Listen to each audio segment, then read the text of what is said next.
This is the early edition, a curated weekday guide to major news and developments over the past 24 hours, curated by Lizzie Jennings and read by an automated voice.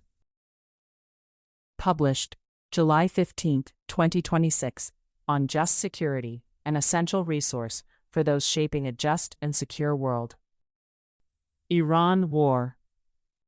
President Trump yesterday dropped plans to collect a 20% fee on ships passing through the Strait of Hormuz, citing requests from allies in the Persian Gulf. Trump told reporters that the region's kings and emirs said, "We'd love to do it a different way. We'd love to invest in the United States with billions and billions of dollars." Trump said he preferred that arrangement to charging tolls, because I don't think anybody should be able to charge a fee for the strait. John Gambrell reports for AP News. Barak Ravid reports for Axios.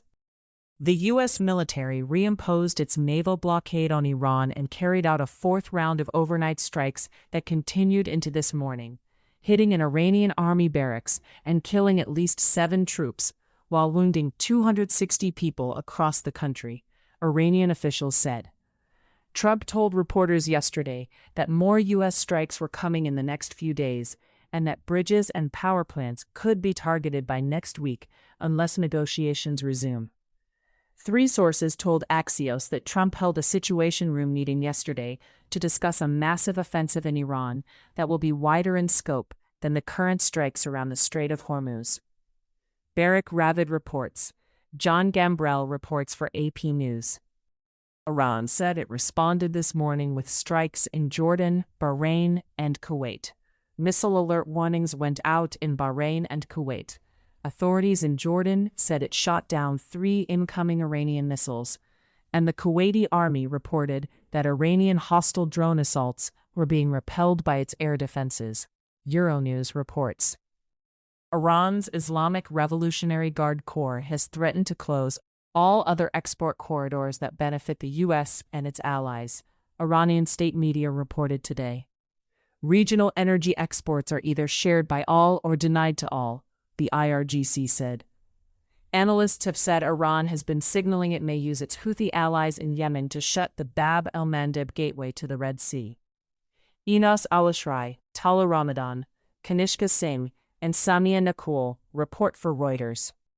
Iranian cyber attacks exploited vulnerabilities in outdated network technology to locate the phones of U.S. personnel in the Middle East, data released yesterday by the Mobile Surveillance Network showed.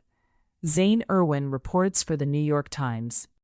Former Iranian President Mahmoud Ahmadinejad yesterday denied that he was at the center of a secret Israeli operation to groom him as an intelligence asset, according to a statement on his social media page. The statement followed a New York Times investigation, which reported that Israel had orchestrated a years-long plan to install Ahmadinejad as Iran's new leader. Lindsay Tutel and Sana Mahouzi report for the New York Times. The United States is backing efforts by Iraq and Syria to restore the Kirkuk-Banayas crude oil pipeline, which could provide an alternative route for Middle Eastern oil exports and reduce reliance on the Strait of Hormuz, a State Department official said yesterday. The pipeline, damaged during the 2003 Iraq invasion and largely inactive since, is expected to involve American companies in its reconstruction. Iran war, Lebanon. Israeli and Lebanese officials met yesterday for a new round of U.S.-mediated talks in Rome. The 2-day meetings follow a preliminary agreement reached last month aimed at ending the fighting in Lebanon. Abdi Latif Dahir reports for the New York Times. Trump told Israeli Prime Minister Benjamin Netanyahu during a phone call last week that Israel should start redeploying its forces out of Syria and urged him to do the same in Lebanon, according to U.S. and Israeli officials. The call between Trump and Netanyahu took place a day after a meeting the president had with Syrian President Ahmed al-Sharaa on the sidelines of the NATO summit in Turkey. Barak Ravid reports for Axios. Russia-Ukraine war. Lithuania has intelligence that Russia is planning attacks on infrastructure. Lithuanian President Gitanas Nausėda said in an interview published today, adding that security around energy and transport sites will be tightened as a precaution. Nausėda said he had no information on when or where the attacks were planned. A Russian drone and missile attack overnight killed at least 3 people in Odessa, according to Ukrainian authorities. Russia's defense ministry said today that Moscow's forces continued overnight strikes on Ukrainian ports it said were handling cargoes for the Ukrainian military. Ukrainian drones hit 20 Russian vessels in the Black Sea overnight, Robert Brovdy, the commander of Ukraine's unmanned systems forces, said today, adding that 116 vessels have been struck in the Sea of Azov this month. 3 industry sources told Reuters that shipping in the Sea of Azov, the route for a quarter of Russia's grains exports, remained restricted yesterday for security reasons following the Ukrainian attacks. Russia has not formally announced the curbs, but yesterday accused Ukraine of terrorism over its escalating attacks on shipping. Reuters reports. Mariano Zafra and John McClure report for Reuters. Israel-Hamas war. An Israeli airstrike today killed a man, his wife, and their 6-year-old daughter in Gaza, Palestinian health officials said. The Israeli military said the strike targeted a Hamas militant. Another strike in Gaza City killed 1 person, medics said. The Israeli military did not comment on this incident. Nidal al-Maghrabi reports for Reuters. An Israeli airstrike on a post belonging to Gaza's police force yesterday killed at least 7 people, health and police officials said. Witnesses told BBC News that an Israeli drone fired 4 missiles at the post near a busy market in northern Gaza. Gaza's Interior Ministry said the head of the local police station was killed in what it condemned as a massacre.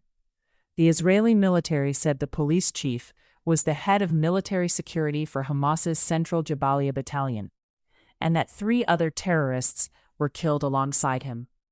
Another 2 people were also killed by Israeli fire in southern Gaza yesterday. West Bank violence. Israeli Finance Minister Bezalel Smotrich announced yesterday that Israel's security cabinet approved a budget of 1.3 billion shekels, $434 million, for establishing 34 new settlements in the occupied West Bank. Reuters reports. Sudanese civil war. In a joint statement today, G7 foreign ministers and EU High Representative for Foreign Affairs and Security Policy, Kaja Kallas, urged the Sudanese Rapid Support Forces paramilitary and allied armed groups to stop all actions that could lead to further atrocities or endanger civilians in El Obeid. Sudan risks sliding backwards into deeper hunger as conflict, aid, funding cuts, and rising agricultural costs, driven by disruption linked to the Iran war, threaten to reverse gains made after famine took hold in parts of the country, a senior World Food Programme official said yesterday. Olivia Lepoidovin reports for Reuters. The EU banned the purchase, import, and transfer of gold from Sudan on Monday, saying the trade has become a key source of financing for the country's civil war. Wycliffe Muya reports for BBC News. Other global developments. The UK's Bar Standards Board announced yesterday that it has upheld the suspension of ICC Chief Prosecutor Karim Khan over allegations of sexual misconduct, preventing him from practicing law in the United Kingdom while disciplinary proceedings continue.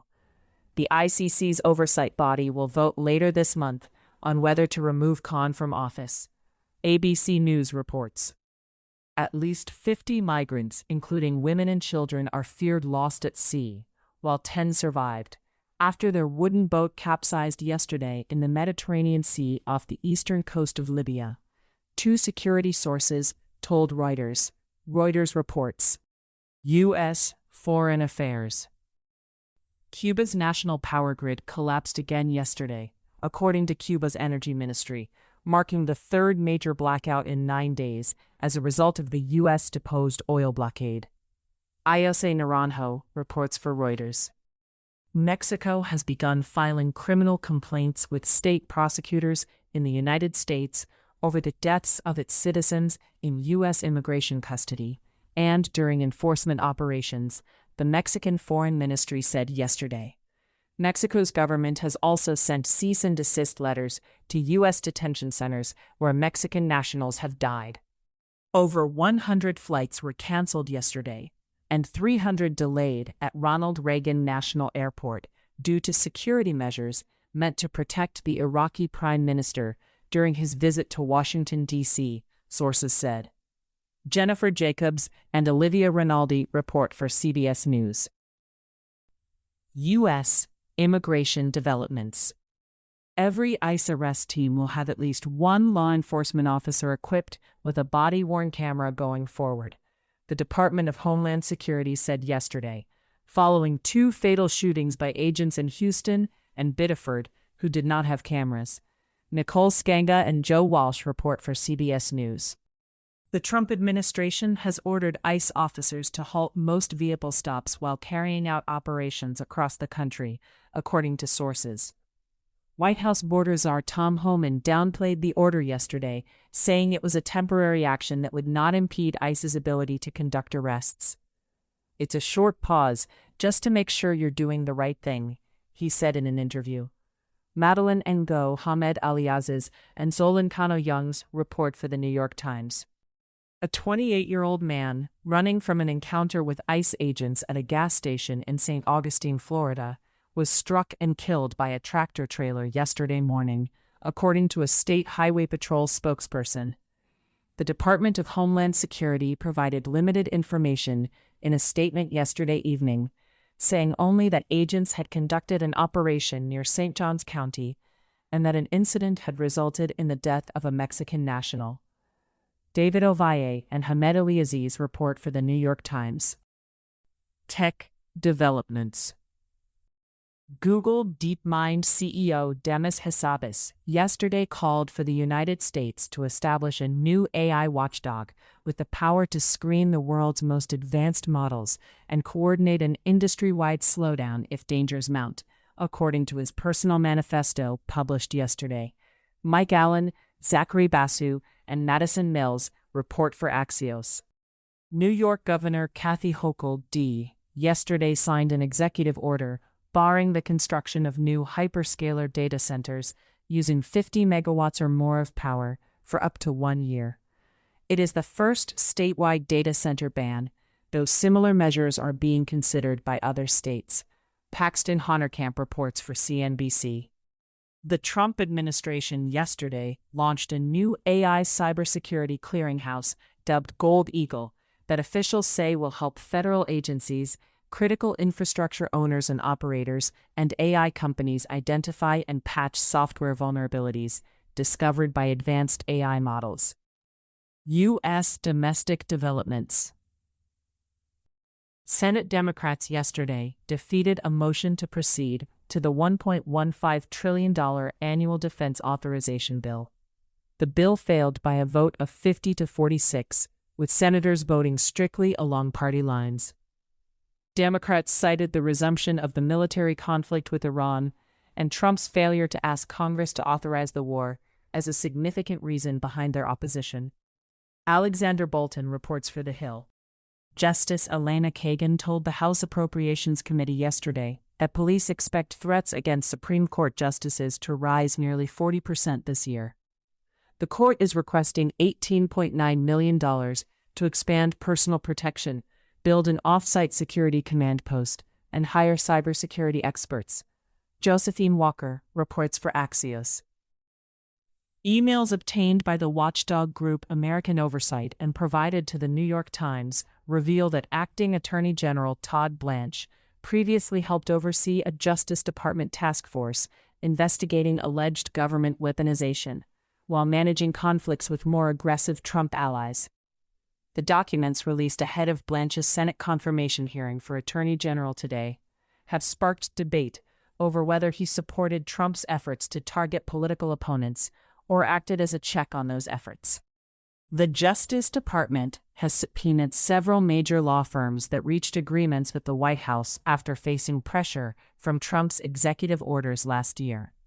The subpoenas are part of a legal fight over a lawsuit brought by the American Bar Association, which is challenging the administration's actions and seeking records about how the agreements were negotiated, including the role of Trump personal lawyer Boris Epshteyn.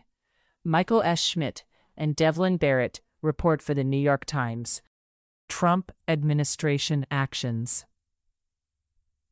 Defense Secretary Pete Hegseth recently blocked the promotions of 7 senior Navy officers, 5 of whom are women or people of color, to 2-star admiral rank, current and former defense officials said. Greg Jaffe reports for the New York Times. Trump administration litigation. Trump has now paid E. Jean Carroll more than $5 million in damages 3 years after he was found liable for sexually abusing and defaming her in a civil case, Carroll's lawyers confirmed yesterday. Max Matza reports for BBC News. In case you missed it, yesterday on Just Security. W.H. Wither Climate Multilateralism by Sue Biniaz. The Dangers of Florida's New Terrorist Designations by Ellie Page. What does the Trump administration's statement on dismantling the ICC really mean by Just Security? Thank you for listening to Just Security's early edition today, July 15, 2026. If you enjoy listening, Just Security's analytic articles are also available in audio form on the justsecurity.org website.